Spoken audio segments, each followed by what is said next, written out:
All right, we are calling to order the special Board of Finance meeting, April 28th, 2025. The time is 6:37 p.m. and our first item is to do the pledge. I pledge allegiance to the flag of the United States of America and to the republic for which it stands, one nation, under God, indivisible, with liberty and justice for all. First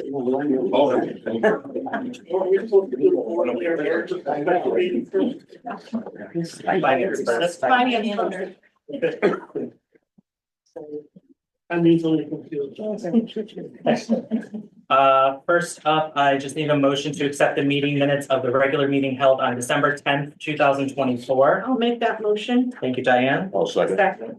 Thank you, Smitty. All in favor? Aye. Aye. Any opposed? Any abstentions? Oh, yeah, actually, Abstain. okay, Steve's abstaining. I don't think we need any alternates. Let's see, 1 second, just making sure we don't need alternates here. We have.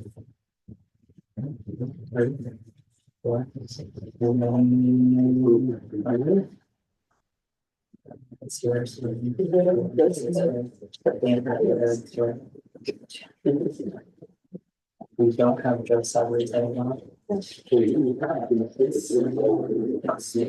Yeah, and is Wayne's not in the. Okay, so who do we have for alternates available? Okay, so, we need alternates for, Joe Savarese. That position is now vacant.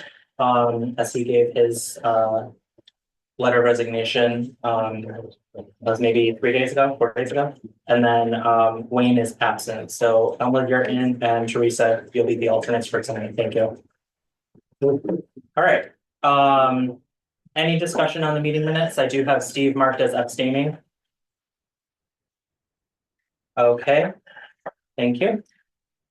Up next is a discussion regarding the final department review for 2026. Do you have comments on that, Pete? I do. Okay. So everyone should have a handout.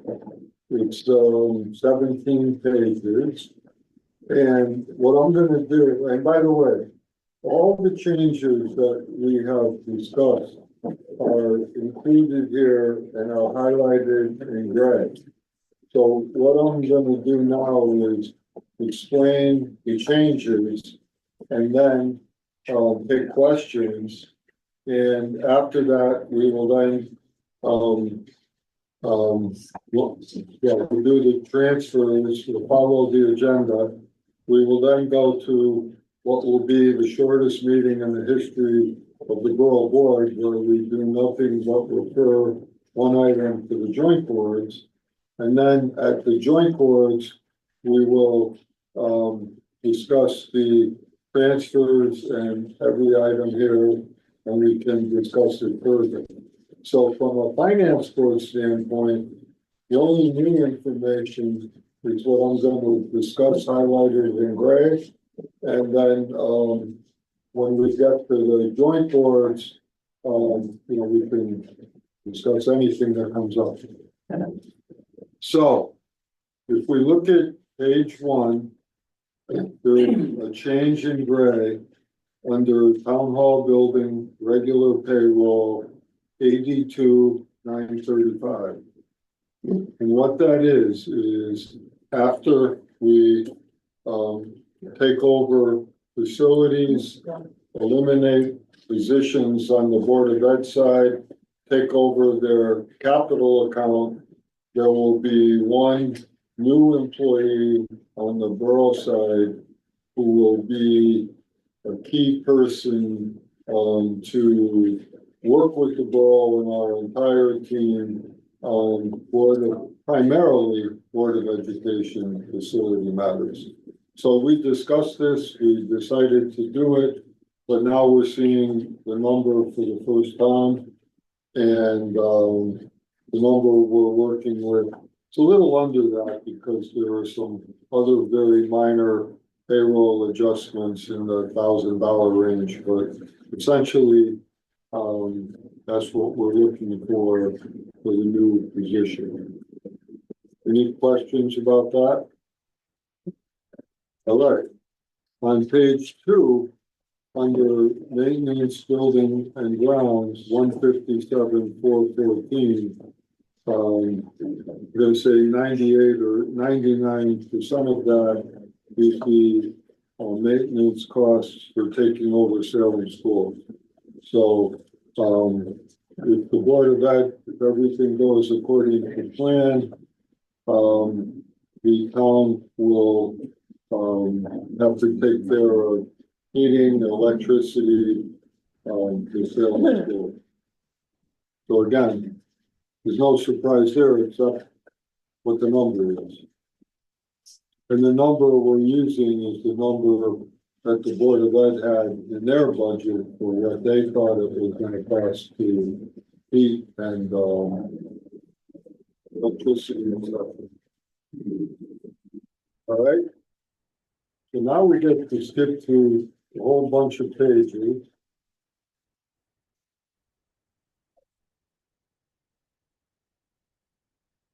We go to page 10, senior center, 9557. So what we have been discussing at various levels, including the Borough Board, is we're going to create a new part-time position at the senior center to work with Harvey to implement more programming. Now, the number looks very low. The actual salary will be in the $25,000–$30,000 range, but we're throwing 2 positions in his current budget that are unfilled. So we're going to take the money that we've already budgeted, add 9557 to it, and we'll have enough money to fund a new part-time person specializing in increasing program at the senior center. Any questions? Okay. 11. Well, okay, so 12 is actually a reduction from payroll in the fleet department budget. It's highlighted and it looks like it's plus 838, but it's actually a reduction. The difference was higher before and it's going down to 38. So it's a positive change to the budget, but we're showing it in gray because it is nevertheless a change to what we discussed at the last meeting. I think as you recall, Jim Stewart suggested you could make that cut, so you made it.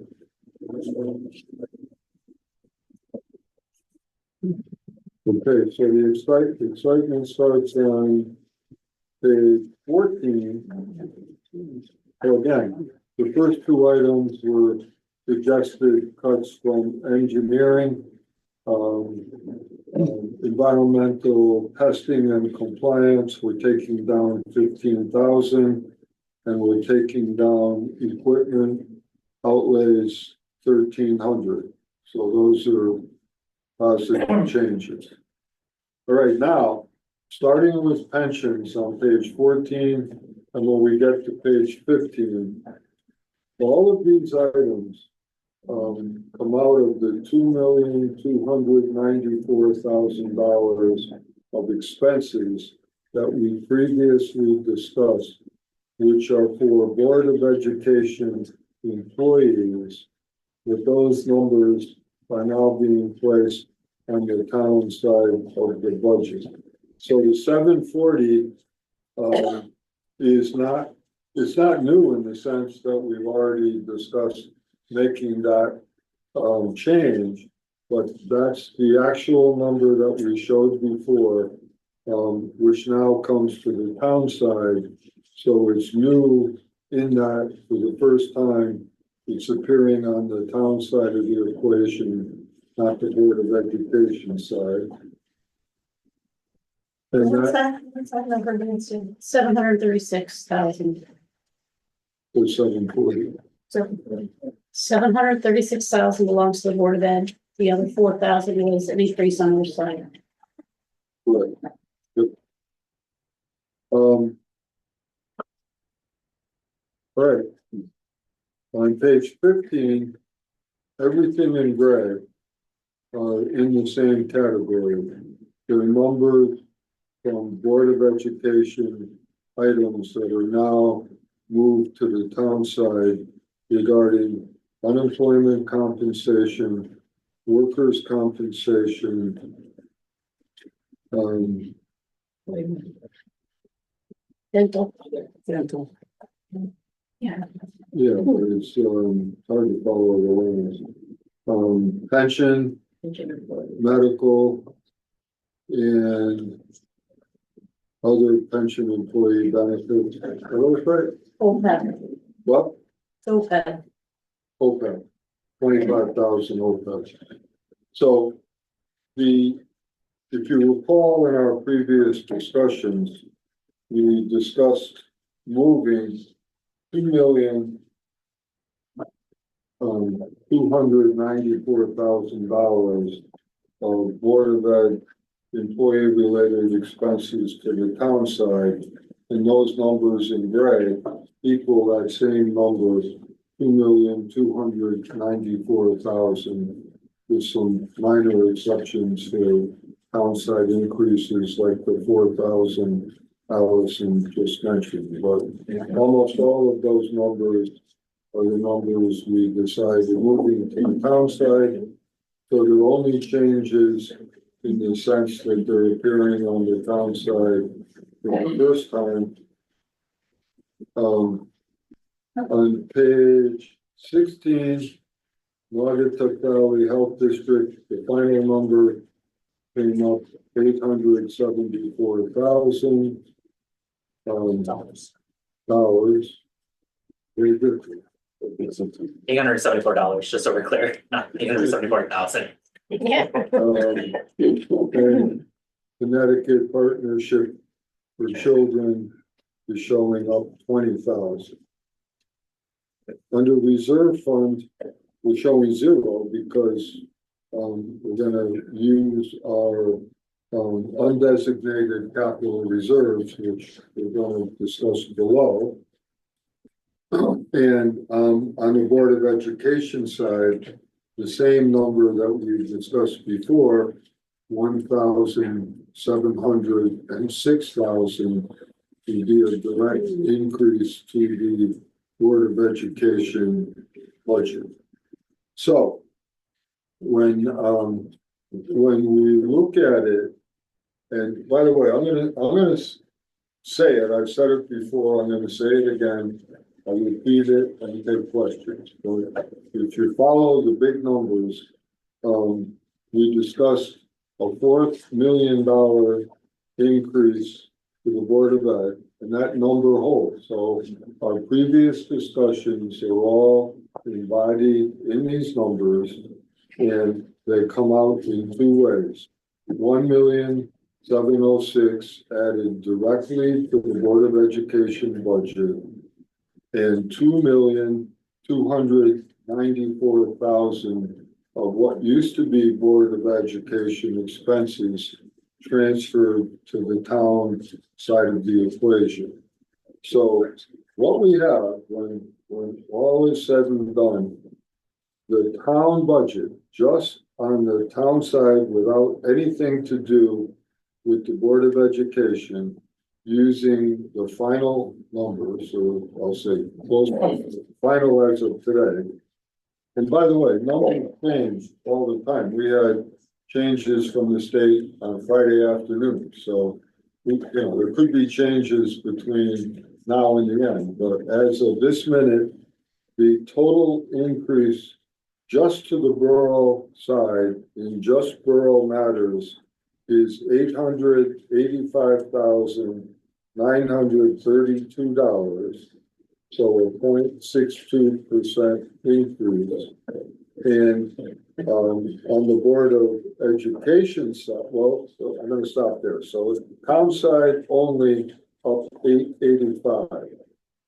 Now, the capital budget, we're gonna vote on separately. It is now a separate budget. The capital budget this year is a separate budget. And we're gonna vote on it separately. But the number we're showing is everything, is some very, very minor deviations that we've discussed previously. We're showing a zero in reserve fund because we are using our, hold on. We're using our undesignated capital reserve to pay for 100% of those items in order to give us some flexibility to work with this very difficult year with the Board of Ed and in particular special education. So the capital budget is $3,928,423.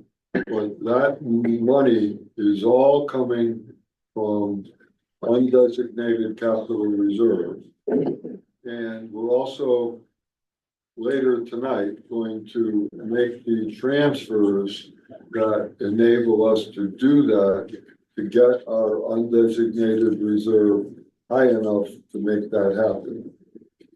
So if we look at the Board of Ed side alone, just to try and make it a little clearer. The requested increase 6,000,001. Now, we are transferring to the town the facilities operation plan. So we're eliminating positions on the Board of Ed side. We are eliminating their capital budget of $765,000. And we'll be transferring their capital funds to our capital reserve. We'll be transferring our surplus to our capital reserve. So we, in capital reserve, have enough money to pay for our capital budget for this year from reserves. And then the Board of Ed increase is 6,000,001 minus that number, which we're taking over, which reduces the number to 4,884,761. Now, we do have some new information that I'd like to share on anticipated state funding to the Board of Ed. And let's all remember that this is all subject to change. But the best information that Chris Montini and his team have received is the same information that our lobbyists and people are telling us that they, this year, are most likely going to get $300,000 of additional state funding. And next year, they will probably only get about the same number, and the number of 900,000 that we were hopeful we were getting, at least as of tonight, is unlikely. So that's bad news, but it is what it is. And as of tonight, it looks like they are not going to get anything more than 300,000 this year from the state. So when we look at their recommended increase, 4 million, we detail and break down the numbers we discussed on pension, workers' comp, OPEB, dental, and unemployment. Those numbers again equal 2,294,000. The town assumes those obligations on the town side. We increased the Board of Ed budget 1706. So in essence, we are doing two things. We are increasing their available funds by 4 million, and we are taking away from them the responsibility to maintain their facilities, which saves them $1,215,000. So that is the numbers version of what we have discussed at our previous meetings. And for the most part, there's no real new information here. What you're seeing is what we've discussed before in numerical format. I don't want to say right to the penny, but pretty close. Now, let me take it a step further. Based on our new revenues, which we're still working on and change, and some of them are final, some of them aren't. And we're gonna be able to accomplish everything I said tonight and maintain our 2 mil rate decrease.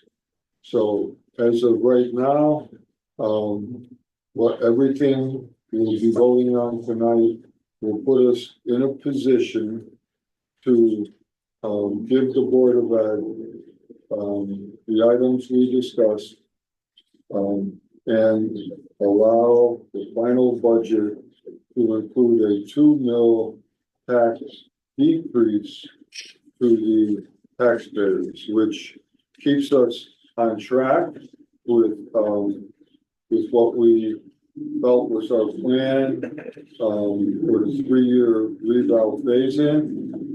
And I guess from my standpoint, I'm a little disappointed because if we didn't have this crazy year with special education, we would have had a 4 mil rate decrease, which was what I was shooting for. But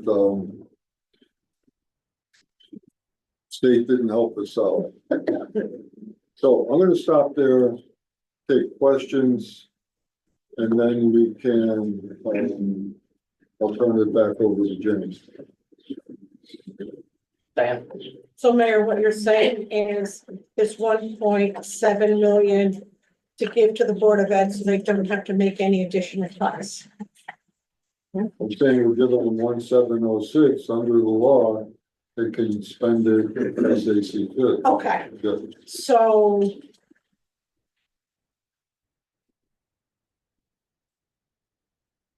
Okay, I'm gonna leave it at that.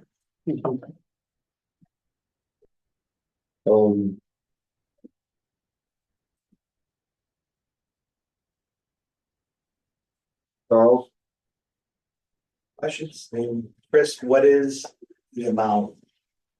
What cuts were, you guys had a budget workshop on Thursday. Can you update us on what came from that? The board met last week. We made well, nothing is final until they vote on the budget, but in the workshop. They reduced by $1,063,305. So, about half of that was trimming a little bit here, a little bit there, not people. The largest reduction was one team, which is 4 teachers at the middle school. So, based on declining enrollment, the middle school was slated next year to have class sizes in 7th grade of 17. And that's great, that's nice. We want to maintain low class sizes in our middle school. But the current fiscal climate obviously is challenging. So the reduction of those 4 still leaves them with class sizes at 22. So what we did is, and on top of that, 3 of the teachers of the 4 are already not with us at the end of the year. So it's really one person. Now, I know we're really talking about structures that serve kids, but we also are employers of people that take care of people. And the other reduction was now that we made the reductions after the non-renewal and RIF time that we just went through, we were able to go calculate the actual insurance instead of estimating on the real people, which is the size of the chunk. People wise, a reduction of 1 bathroom monitor, the high school has been operating with 3. So they said, we'll just go to 3, we won't fill the vacancy. 2 additional secretaries, one from special services at the Board of Education and one from the dean's office. are of retirement age are gonna go down to 0.5 voluntarily, and so it's a reduction of 0.5. So that's a theme, at least this year, there's maybe 6 folks that are between accounts payable, business office, HR, that are doing that. And a reduction of a half-time, it's a full-time secretary that we're going to reduce to halftime at City Hill as well, so we'll have 2.5. So that got us to 1 million. That would leave us about a $400,000 hole where we stopped because we're waiting on the state. We get 3, then it's a small amount of work to get done. If we get a little more than 3, then we might be able to close that whole gap with the state. So we know that the earliest we can have a budget from you is May 15th. And then typically the board won't adopt the budget until the June meeting anyway. So we wait for you, we wait for the 2-week period where no one's gonna sign the petition to force a referendum, and then we'll adopt in June. So we'll have a little more time to wait on the state. The session will be over, or unless they go to extended session prior to that board meeting. So that's where we kind of stopped, and we game plan for the remainder. So we also, that doesn't include the facilities. I didn't include in any of this. It's about 28.1 positions. If you include the 3 facilities, it's 31.2 in terms of FTEs this cycle altogether. That is to help you better. Yes, because I thought that there was 2 teams being cut at the middle school. Yeah, so I put together a list for the Board of Ed that exceeded, and we really just went as discussion points because they may bring ideas. So we always put things on a list. Their class 8th grade, we're really trying to avoid any further reductions in reducing 8th grade. It happens to be a class that has more needs, and they have higher enrollment. So we're doing everything we can not to touch those teachers. Okay, so what's being proposed tonight? Is absolutely, it works, we're there. It would be, I'm just my concerned question would about, be, please don't, do any more cuts. Yeah. Because we figured it out, and a thank you, because there's not very many people that would be able to come up with this to accomplish the 2 meal goal and help us more. Help us more. So thank you. So yeah, to answer your question, we did, but right now, we're in a place that works. okay. No, I'm just concerned about the middle school and cutting too many teams. Yes. That's all. That's what my concern is personally, even though I haven't had a child there in a long time. I just want to make sure, because that seems like that's the year that those kids are gonna make it or break it. And I don't mean that in a bad, I'm just talking about. No. We need really good teachers at the middle school, probably one of the most important, in my opinion, and I'm not an educator. And and I just want to make sure that we have enough so that the teachers can teach these kids and still take it, because these are the two of the 4 COVID years. Those kids that are there. And so they're probably a little bit behind, just my opinion. And so that's why the middle school is very important to me, that we keep them, I think that's where the public too, they look at the middle school and that's where parents are jumping ships. You know what I mean, with their kids, and Starts, yes. I'm in the system, I understand how we have great teachers and be devil's advocate, but that's where parents, if they worry at the middle school level. And I think it can't get out there that class size is gonna be bigger. I think we have to make sure that parents understand that the kids are gonna be well taken care of, and, because I think that's where we lose them. We lose them to the charter or the. We do, starting right after elementary. Yes. Yeah. I think elementary's okay. And even speaking as a grandparent, you know what I mean? That middle school age is a tough age. And we want to keep our kids here. Yeah, your comments are the board did everything at the end to keep the middle school till the end. Yeah. And it became necessary because obviously we're talking about some large numbers. So in doing that, the principal joined the board workshop, so she was fully involved in the conversation around what we have capacity to do. She was supportive of it and believes that we can get it done. Now, in a couple of years, will I be based on enrollment, based on need, trying to put that team back? Maybe it works. I do know that I have received lots of positive feedback around City Hill from some folks that I know to be, great involved parents, but also not shy to being critical. And I was at a PSC meeting and they were giving a glowing review. They were scared because of, around the water cooler a few years ago, and they're there and they're having a great experience. So I want to build on that momentum, and I hear what you're saying. You do too. So does our board. Yeah, Thank you. thank you. Thank you, Chris. Megan, go ahead. Thank you. Can you guys hear me okay? We can, yes. Okay, great. Chris, I don't know if you're still standing. I have some questions for you too on some of this. So I do see the grade 7 and grade 8 reductions, but also the additional benefits reductions for grade 7 and 8. Can you explain what those are? I'm just concerned, I think as everyone is, that, City Hill is starting to trend in a positive direction. And I feel like removing things from that entity right now is just going to set us back. We're losing kids to magnet schools at the middle school level.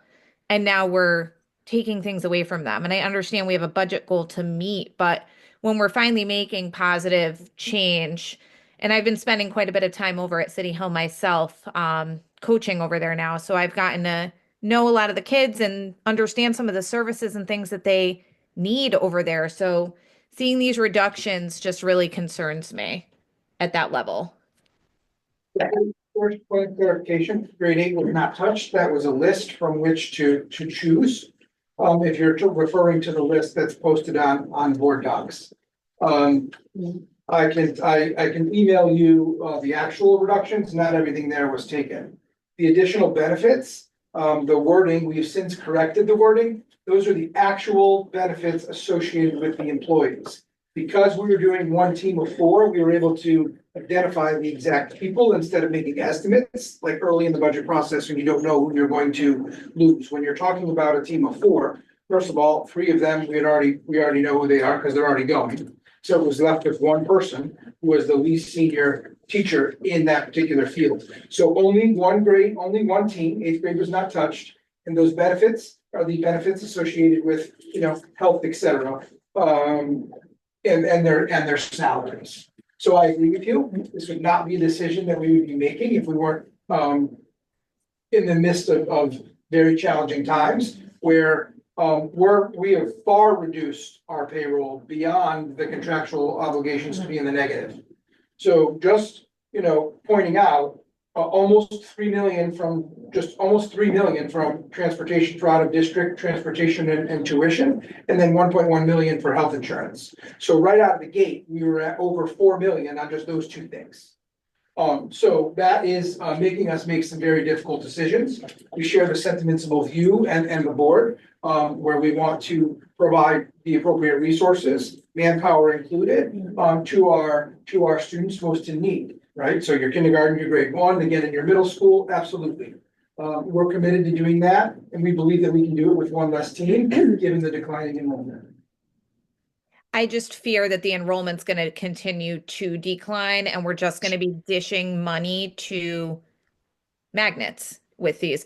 And I understand that these aren't easy choices you guys are making at all. I completely get that. I just feel like we're borrowing from Peter to give to Paul here. Like we're taking away from our own district for families to essentially say, okay, enrollment's down, so the numbers are down, but then we're reducing a teacher. So the class sizes are staying about the same.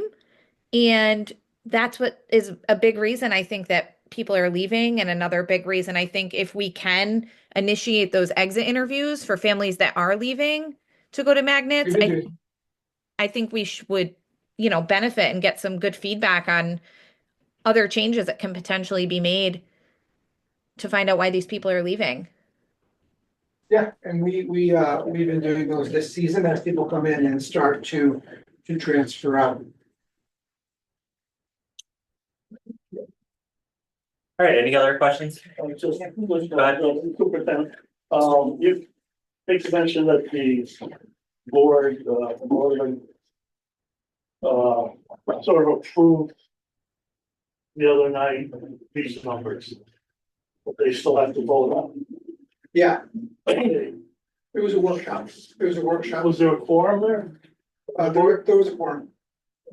If there was a quorum, then they voted on it. No, it was a workshop. The budget is not Part final. of freedom of information, if you have a quorum and you come to a decision, you have voted on something. So we can't vote on budget until the board actually, after May 15th.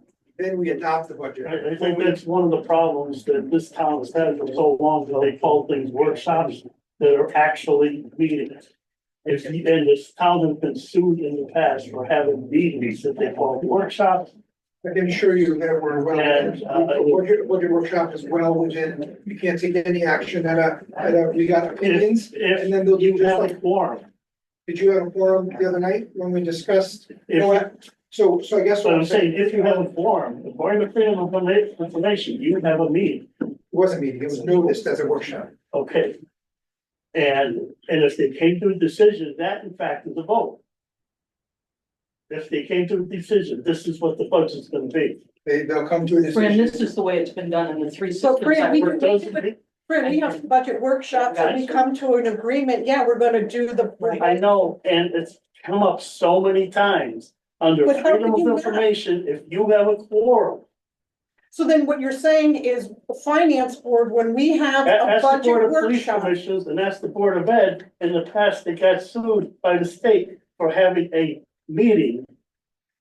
Fran, if we're gonna have a budget workshop every Monday that we have had since February. Right, So what you're saying is, it's a meeting, as long as it's a quorum there. so what you're saying is then, so what they're doing is what we do every week. But I'm So- saying, so they already agreed to it, but that's what I'm just saying, they agreed to it, so therefore that's what the budget's But we, gonna be. but we need to, Regardless of what they do online, but we reach an agreement, we reach an agreement every week. sort of, not really. We reach an agreement every week. Is everybody in favor of this or do you want to make any changes? And then what happens is we make changes And this- when we do the final vote and tonight. the thing is, this has come up a number of times.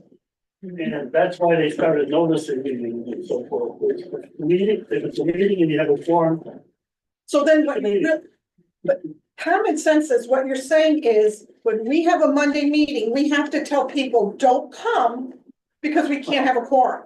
That's what you're saying. so So we do notice the meetings, notice them as workshops. We also cannot adopt the budget till after Right. you folks give us you the can money, decide not to. give us Yeah, the money. which is And I'm- actually what you did. you're saying it come up many times, it's never come up with me before. But there was, For me, this is in the past, Okay. well, And I'm well happy. before you were probably, you know. in school, 93, wait for your timer, child. But I'll consult with our attorneys and we'll get a written guidance around Yeah, that. it's just, I don't want you to get jammed up on it. I think there's a defining line between a workshop and an actual physical meeting. And when you make a decision in principle, that just means in a workshop, you're able to move forward to the next step. But they're not voting in any way on any motion. There's I no don't think we motion. should sit here and argue whether- There's no motion on the floor and there's no motion in general, so. But Because, Chris will quantify that and get back to us. you know, we wound up rehiring a police chief because of that. And honestly, in regards to our decision-making process, being informed from your discussions on Thursday Right. helps guide us. Right. Absolutely. And that's a tremendous help to us because we're talking about the real impacts of any kind of funding or coming up short on what you initially had asked for. This is more or less an amendment to your original budget request on how you would have used the money. And it informs us so we know the impact. Yes, it's So an what we're gonna iterative process, right? Things change, we need to make decisions and we can't wait, like very long. So along the way, if we get information from you folks, we then have a workshop and we talk about some potential moves so that we're ready. That is actually quite helpful to us. So that's good. All right, any other comments or questions? Thank you. Bob has his hand up. Bob, go ahead. Thank you. Mayor, what is the number, the current number now for voting on for the Board of Education budget this evening? And then again, about the current number, it's better than what In you, the packet. so. Well, that's what.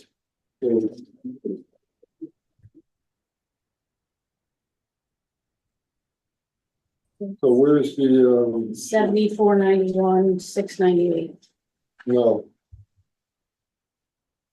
So. So where were they it's basically where they were last year, 68 something plus. Plus 1706, it comes out to be a little better than what you and I discussed on the phone, Bob. Or are we roughly in the $71 million range?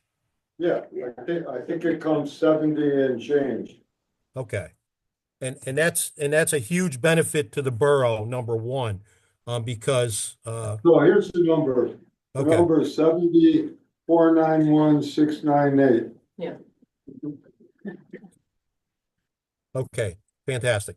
And we ought to be happy that the mayor has taken an initiative to perform some creative financing in moving monies around.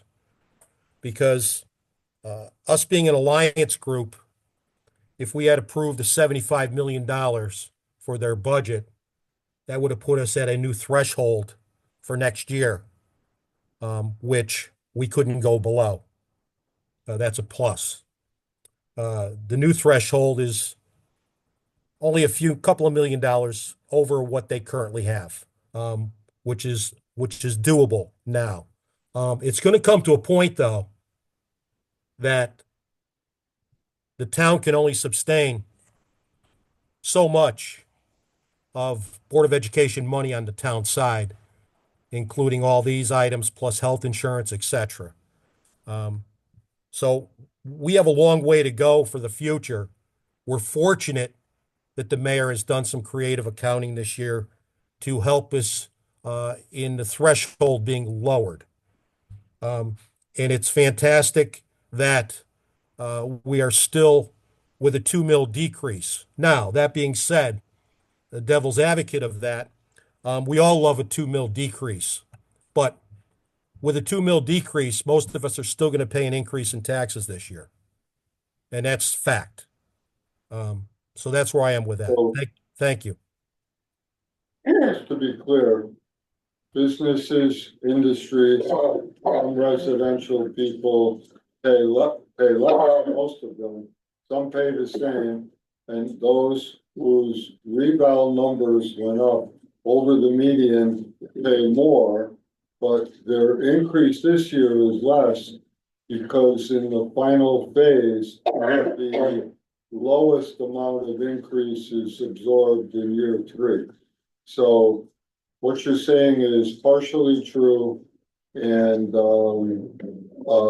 but still better than the last 2 years. But there are residential homeowners who had large increases in their valuations that will pay more. Very true. Thank you. And I happen to be one of them that will pay more. That's why I made the reference. Thank you. That's okay, Bob. Okay, any other comments? Okay, I'm gonna make a motion to approve a request from Controller Allison Bruce to approve the following additional departmental transfers for the 23-24 fiscal years. And that is something that is attached. Okay, so single page. There's intro, departmental income. It's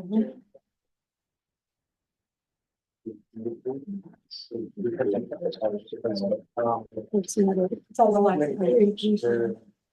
It's also on the last page of the finance packet. Unless it little changes.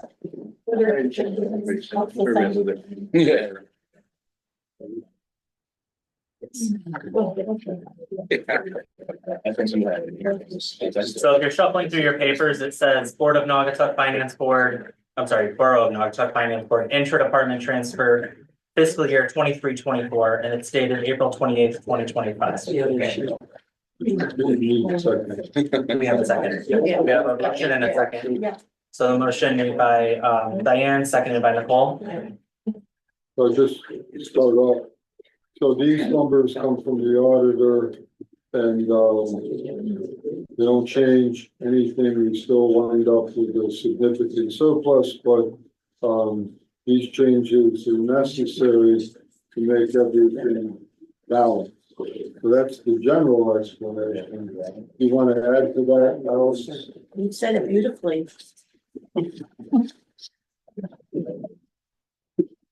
All right, any discussion? Seeing none and hearing none, all in favor say aye. Aye. Any opposed? Any abstentions? All right, motion passes. And I'll make a motion at 7:23 to adjourn. Second. All right, thank you. Lee, you can go ahead and stop the recording for this session.